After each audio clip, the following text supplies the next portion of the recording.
Hey, what's up? It's me, JDS4696, and today I'm going to be giving a film review for Green Lantern First Flight. And this is like the fifth in the DC animated original film series. So this is actually right after the Wonder Woman film. And this was released in 2009. It's another direct-to-video like animated film based on like a DC comic superhero. Just like Wonder Woman, is a DC comic superhero. Well, this film basically gives like the origin tale about like the Green Lanterns themselves. How they like they're basically like a galactic police force. That patrols the galaxies, and each like they have sectors, just like almost like the like what a film like the actual live the actual live action film was actually released after this one. But it's very similar to that. Like certain things about it's kind of different though.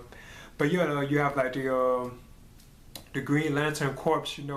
It gives like the origin tale on like how Jordan, how he receives his ring, how he's like the first human supposedly. Not in the comic books, he's not. I know it was like a Green Lantern before Hal Jordan. I forget what his name was. But this is a pretty cool film, and you get a good look at the Green Lantern. And I actually kind of recommend this more than the actual live action Green Lantern film, which had Ryan Reynolds, which I thought was kind of cool too as well. But yeah, it tells how it's kind of similar to that film. It tells how like the guardians of the universe, which are like the little like men, like the blue. But I think and some of them even ladies, I know in the live action version were, because actually in the this animated film, they're actually more humorous and they kind of talk more and they seem a little more lighthearted compared to like the guardians of the universe. And like in the live action film, they seem kind of like different from them, but they're very similar. But it shows how they actually created like the Green Lantern battery and how they actually made the rings and stuff like that. That each ring was sent out to the different different lantern who actually wear. Because of course the ring has to choose who will wear the ring. Whoever wears the ring is actually chosen by the ring itself. But yeah, it's just like the other one. Like you have like the actual like air simulation where Hal Jordan is training like in the flight simulation thing. Then it turns out like an alien crashes on Earth, but it wasn't Parallax that attacked. In fact, Parallax is not even in this film at all. This alien was attacked by like another like alien, who was like an enemy of the Green Lanterns, and I'll touch on all that later. But yeah, he crash lands and Hal Jordan goes and finds his body. He eventually leaves like in his airplane. I don't think it was his airplane, but I know he actually left. And he went. Yeah, Abin that's his name, like the alien. And even like in the live action film, that's who it was, Abin. He's the one who actually gives Hal Jordan the ring, and that's when Hal Jordan becomes like the Green Lantern, of course. But yeah, several Green Lanterns, they arrive and they take Hal Jordan to the planet Or, where like of course, like the Guardians of the Universe, they kind of, they don't agree with Hal Jordan, because he's human and stuff like that. Just like, actually it was kind of different from how it was in the actual like film, like the live action film, if I'm not mistaken. Yeah, on this one, like the Citadel, the Guardians of the Universe, they kind of don't really agree with Hal Jordan for some reason.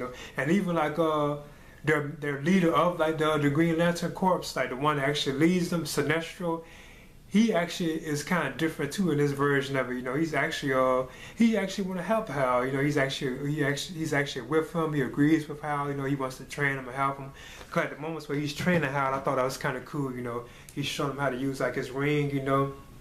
Cause like the ring, it can like create whatever you can imagine with your mind. Like whoever's wearing the ring, say you're Hal Jordan, whatever he can think of with his mind, which I think is cool. It actually can like form that creation. So you can say like, think you want to shoot, make like a sword. You can make like a sword with like your ring. I think that's kind of cool. If you want to like make a gun or like a brick wall, you can just imagine it, and it'll form out the ring. Like the actual ring will actually form whatever you want to you want whatever kind of object or anything you want to use, but it's like it's not really there, but I think that's kind of cool though, like if you want to make like a giant punch, like a fish, you can actually just imagine it and you throw it out with like the ring itself, which I always thought was kind of cool, like the Green Lantern, like that's how they use their abilities, and plus they can fly too as well, they can fly.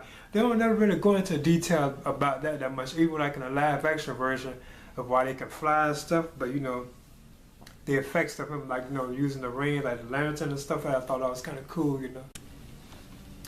And And also in this film, like right off the bat, you know, it is revealed that Sinestro actually is like the villain of the film, and what he wants to do is actually create his own group of lanterns, like his own like a team of lanterns known as Sinestro Corps. I think that's what they call him after his name. Excuse me. Plus, he also even made his own like battery, battery lantern. That's like a yellow. Excuse me, it's like a yellow color, you know, and he even changes his costume like yellow. Like that, I think that's what they call that Sinestro Corps. Not that I always thought that was kind of cool too as well, you know, because they didn't even touch on that. Like in the live action film, they gave like a little hint that that's where they were going to where they were going to go if the film was like a success, but it wasn't too much of a success. And I think they're planning on just rebooting the film, like the Green Lantern, like live action film series, you know. But they did give like a hint in the live action version of Ryan Reynolds.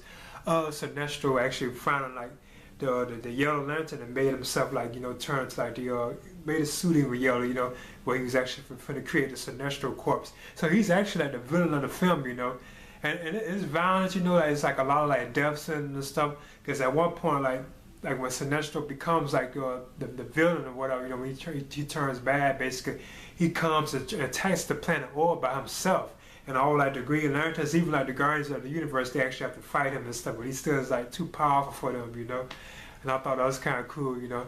But yeah, this film, I thought this was cool. And this was like the first, I think, DC animated like a Green Lantern film. And it gives like the origin tale of Hal Jordan. It's very similar to like the live action version. Or you can say that version was very similar to to this film, you know. The only difference is about in this film, like the Guardians of the Universe, the Citadel, they actually are kind of against Hal Jordan because he's human and he's like the first human to become a Green Lantern. Whereas like in the live action film, they were kind of like laid back and kind of like quiet, like, you know, easy going. But and also in this film, the Citadel, the Guardians of the Universe, they're actually kind of like, you know, they talk a lot and they're very like humorous and stuff like that, which is kind of like a difference. And plus, like another thing that was kind of different was like Sinestro. Like I mentioned before, he's actually kind of on the side of Hal Jordan in this animated film. You know, he wants to help him and stuff like that. Whereas in the film, he was actually kind of against Hal Jordan. He didn't want to help him or train him. He didn't even want him to be part of the Green Lantern Corps. You know, so I thought that was kind of cool and interesting how they had like differences in it. You know, but yeah, like you get to see like a lot of like Green Lantern action, them using their powers. You know, which I thought was always kind of cool. Cause like I say, you know, whatever they can imagine with their mind, you know. They actually can form it with like the power of the ring, like the ring. Plus, they also have to actually keep their ring charged. That's nothing I always thought was kind of cool too, because you could tell that the ring itself will actually run out if they kept using their energy of that power, you know, with the ring. It will actually run out. So they always would have to actually keep a lantern or like a lantern battery around, you know, because at one point, like Hal Jordan, he actually has to use the whole, I think like all the power from the actual like lantern battery to actually be able to withstand a battle with Sinestro, and that's kind of like towards the end of the film, but I'm not going to spoil it. But yeah, as far as like the voices in this film, you have Michael Madsen as Kilowog, John Larroquette as Tomar Ray, Kurtwood Smith as Karen Jarrow, Larry Drake as Ganthet.